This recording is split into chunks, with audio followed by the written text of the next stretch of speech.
Spoiler alert, they said Trump would crash the US economy with his trade war. That imposing tariffs would tank the stock market, spark global chaos, and bring us to our knees. But fast forward to now, and guess who's scrambling to replicate the exact same tariff framework Trump laid out years ago? Yep. The same media, the same politicians, the same tech elites. The very people who screamed dictator every time he used a pen. Now they're digging through his old playbook like it's a survival guide. And honestly, it's kind of hilarious. Let's rewind.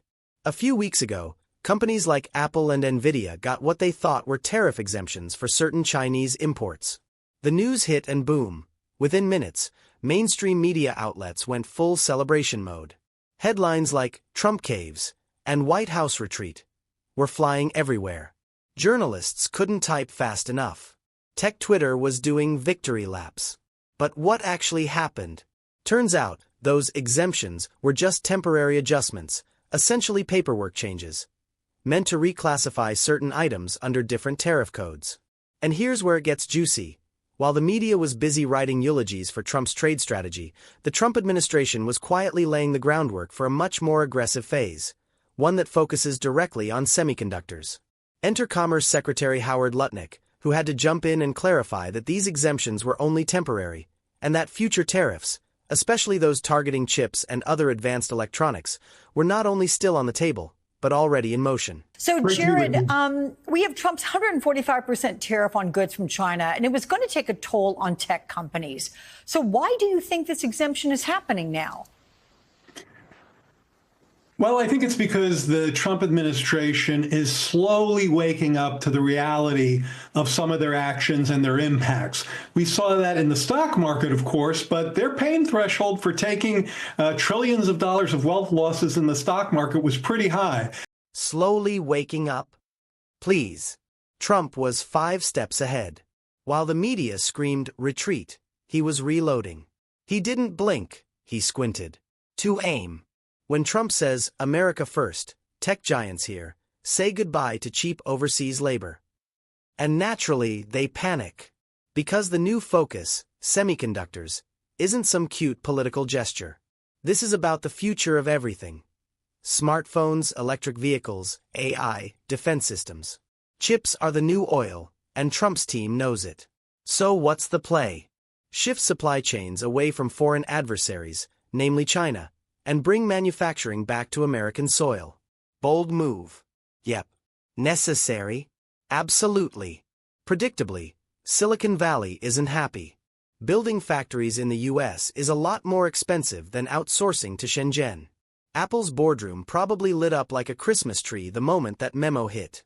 Meanwhile, China, never one to miss a chance to escalate, responded by halting exports of rare earth minerals. That's like cutting off access to the ingredients behind every modern piece of tech. But let's be honest. Trump already saw this coming years ago. He's off today, but I'll be with you for the next couple of days. Then you've got Anna for a couple of days, but she'll be back soon, I promise. I just want to show you what is happening with the European chip story this morning. Plus, I want to fold in a little bit of Apple. We've got pre-market trade now starting in the United States. Chips are generally reasonably well bid, as you can see. Let that sink in. National security. And the media still acts like that's some kind of fringe excuse. But for Americans who live in towns gutted by offshoring, this is long overdue. While CEOs are crying into their kombucha, regular people are asking, cool. So when do we start building again? While billionaires panic about margins, Americans are ready to roll up their sleeves. They just needed someone with guts to lead. First, the market soared. Apple stock jumped. Nvidia surged. CNBC anchors practically popped champagne on air. But then, as usual, Wall Street read the fine print and realized these exemptions were temporary. Cue the panic. Traders sold. Stocks dipped. Media cried, instability. But let's get one thing clear.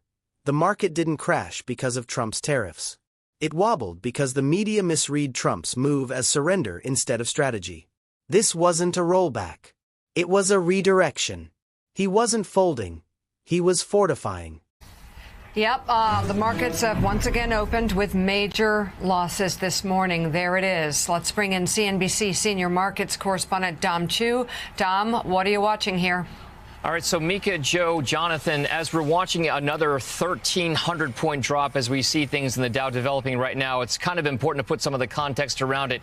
In the 2 days since really the tariff announcements have come out, and we've seen that 2-day market reaction for Thursday and Friday, data from S&P Dow Jones Indices now shows that 2-day drop in market value. Exactly. It's not over. Not even close. This is Trump doing what he's always done, shaking up a stagnant system and forcing everyone else to catch up. While Wall Street expected a handshake, Trump sent in a second wave. But here's the fun part. Half the analysts who predicted disaster are the same ones now investing in US-based semiconductor startups. They call him chaotic, but they're quietly rearranging their portfolios around the policies he pushed. So which is it? Bad idea or brilliant foresight? Spoiler. It's the latter. Twist. The real risk isn't tariffs. It's underestimating Trump's ability to play long-game economics. He's not playing checkers. He's playing chess. With tariffs as pawns, and China as the board.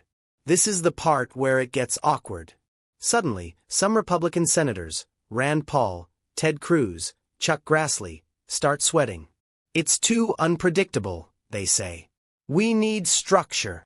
As if structure ever saved a steel town from being gutted by NAFTA. Let's call it what it is. Political cowardice. They don't hate the tariffs.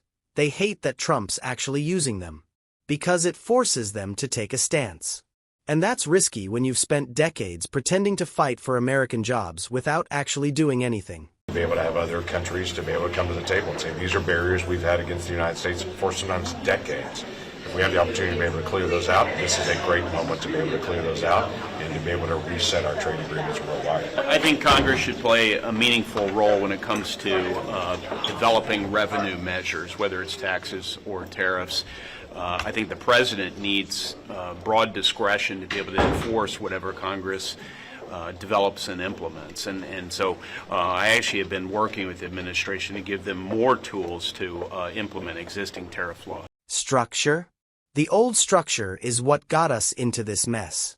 Predictable trade deals. Predictable outsourcing. Predictable decline. Trump threw that structure in the shredder, and thank God he did. These guys talk a big game about free markets, but when the rubber hits the road, they fold like cheap suits. Meanwhile, Trump's out here pulling levers, flipping tables, doing what they wouldn't dare. Twist. While establishment Republicans whine about process, Trump's building a policy that finally delivers for workers who've been ignored for decades.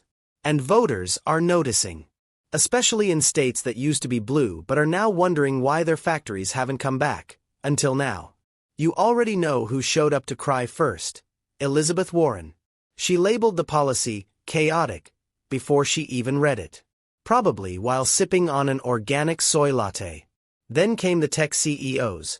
Tim Cook whispered about supply chain risk.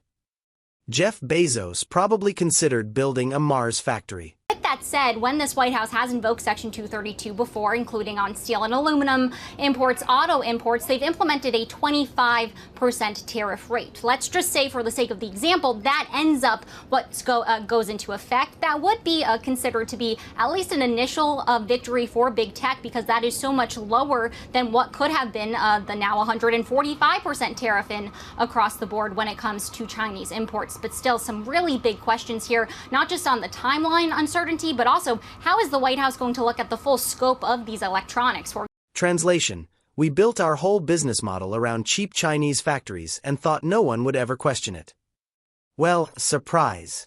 They're not upset because it's a bad policy. They're upset because Trump meant it. He didn't virtue signal, he acted. And that's terrifying for people who are only used to leaders who talk tough and do nothing. This is the moment where America has to decide. Do we keep outsourcing everything until we have nothing left? Or do we finally rebuild from within, even if it means upsetting a few billionaires? Final twist. Regular folks aren't worried. They're nodding. Because they've waited years for someone, anyone, to stop pretending this system works. Trump didn't break it. He just stopped lying about it. And now the same people who mocked him are quietly following in his footsteps. So here's the bottom line. They mocked him, they fought him, they dismissed him as reckless. But now, they're copying him. The tariffs, the reshoring, the national security arguments, everything Trump said would matter, now suddenly matters. This wasn't chaos. This was clarity. And whether the media admits it or not, the man was right. If you made it this far and you're nodding too, hit that like button, drop a comment, and don't forget to subscribe. This is just one chapter in a much bigger story. And trust me, it's only getting started. Catch you in the next one.